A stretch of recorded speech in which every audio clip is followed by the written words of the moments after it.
네. 앞서 정일영 의원님도 말씀하셨지만은 지금 세수결손이 작년에 56.4조, 올해 약 30조 정도 나왔으면 이게 대규모의 세수결손이 아니다라고 이야기하는 건 좀 어폐가 있는 것 같고요. 국민들이 다 웃을 것 같습니다. 그리고 이 정도가 있으면 이게 보도자료 어제 해서 오늘 이제 엠바고 풀렸는데 이 알아서 잘 풀겠다, 차질 없이 진행한다 이런 수준의 이 설명한테 너무 염치 없다 이런 생각이 들었습니다. 저는 이게 오늘 이제 그 부총리 인사말에서 그래도 책임감을 느낀다. 이제 이런 입장을 가지고 서로 소통하려고 노력해야 되는데 정부가 국민들에게 좀 사과와 유감 더 열심히 하겠다 그렇게 반성해야 되는 거 아닌가요? 이 사안은 세수결손 아무리 봐도. 네, 아까 말씀드린 것처럼 저희가 송구스럽게 생각하고요, 책임감을 느낍니다.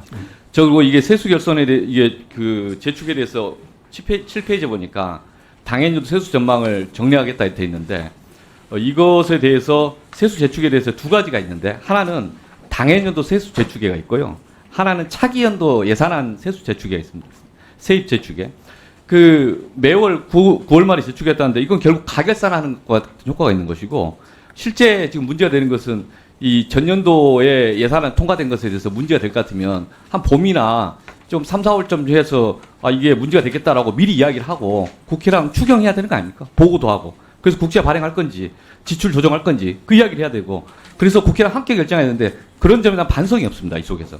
그래서 제가 자료를 찾아보니까 2013년도에 당시 기재부 경제정책국장 최상묵 그래서 이분이 인터뷰를 했습니다. 그 당시에 세수 제축과 관련해서 세수 결손이 약 6조 가량 감소할 거라고 했고 그래서 세입 경정 예산안이 나오는 것에 대한 설명 자료입니다. 직접 최상무 장관이 그 당시에 설명하신 겁니다. 인터뷰 자료가 있더라고요. 그 당시에는 6조만 문제가 돼도 이렇게 추경 예산을 했는데 지금 30조가 되는데 지금까지 그전에 다 알고 있으셨는데 추경을 하지 않는 것 이 방식이 개선돼야 되는 거 아닌가. 오히려 그 이전부터 해야 되는데 일방적으로 관료주의처럼 비판하지 이렇게 하는데 어쩔 거냐라고 국회에 다가오는 건 정말 염치 없는 일이다 말씀드리고요. 이거 고쳐야 된다 이런 겁니다. 그러니까 여기서 매년 9월 달에 정리하겠다 이게 포인트가 아니라는 거죠.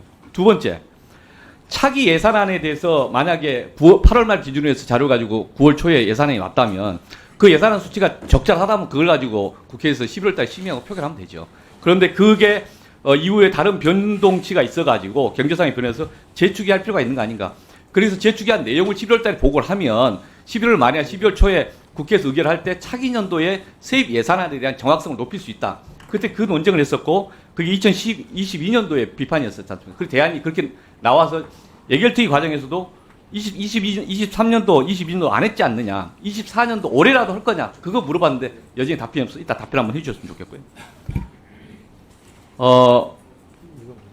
이번에 이제 세수 제축의 모형에 대해서 국회 예정치랑 공개하겠다. 그러니까 실제 모델 자체도 공개하겠다는 거죠. 네. 예, 이건 진전이라고 생각합니다. 이렇게 좀 개선하면서 소통하고 함께 신뢰 있게 풀어가야 된다고 보고요.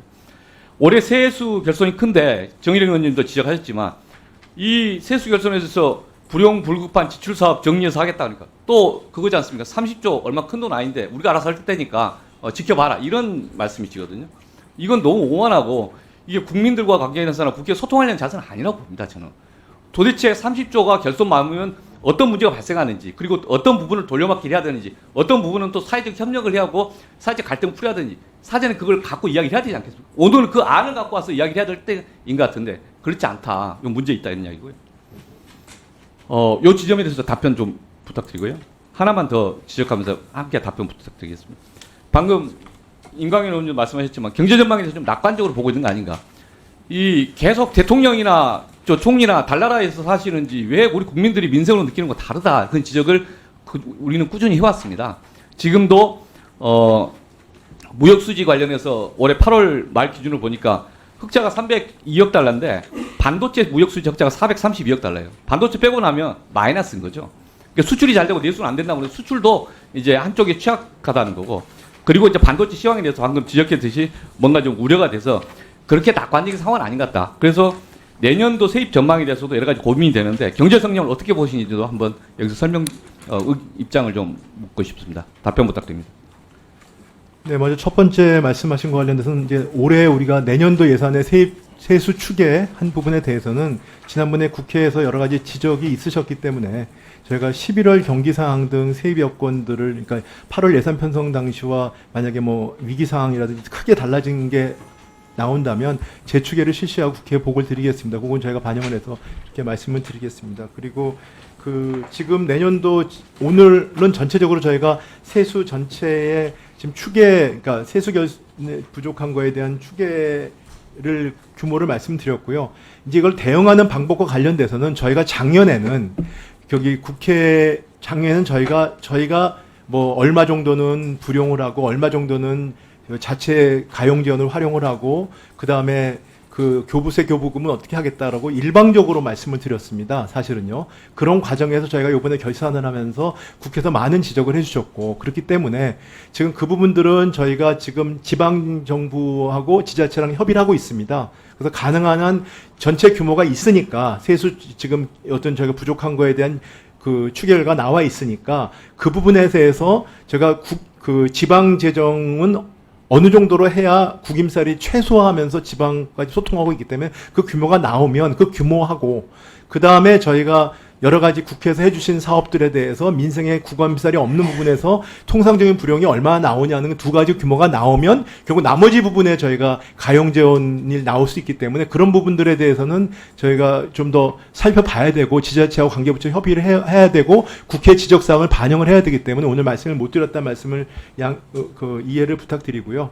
그 다음에 그 내년도 전망은 경제 전망은 현재는 저희가 2.2%를 거기 하고 있고요. 다만 아까도 말씀드렸듯이 내년도 세수 추계는 올해 특히 법인세와 관련돼서 기업들 실적이 반영되는 거기 때문에 그 부분은 기업들 실적은 올해 나와 있습니다. 그래서 내년 그 세수 추계와 관련된 부분들의 불확실성은 크지 않다 생각보다 예, 그렇게 말씀드립니다. 수고하셨습니다. 다음은 존경하는 이정욱 의원님 질의해 주시기 바랍니다.